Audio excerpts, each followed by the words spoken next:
តែពុំនេះគឺពុំនំជប៉ុនណាពុំសកលយោគីប៉ុន្តែគឺអាចចាក់រ៉ាំតែរ៉ាំចឹងខ្ញុំអ្នកលាយទេ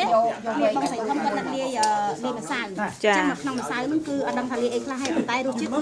ដឹងតែអែមនំជ្រក់ខ្មែរហ្មងគឺអែមហ្មងហើយយើងអាចជ្រក់ជាមួយទឹកប្រៃក៏បានទៅញ៉ាំទៅទេក៏បានដែរបើសិនជាទេថតទុកអនុស្សាវរីយ៍មានខែហើយប្រាប់ផងថាពុំហ្នឹងមិនមែនពុំខ្មែរយើងទេចាពុំហ្នឹងមិនពុំខ្មែរទេពុំជប៉ុនហើយពុំនំតាកូយ៉ាគីប៉ុន្តែយើងអាចយកមកចាក់ជានំជ្រក់ខ្មែរបានអញ្ចឹងនេះឥឡូវឃើញឆ្អិននេះស្រួយស្អិចច្រ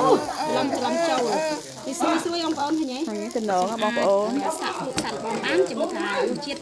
អែមប្រៃឬចិត្តដឹងទេមិនដែរជួនចោលនេះមិនដែរយើងជូរចាត់ទេមានតែឆ្ងាញ់អញ្ចឹង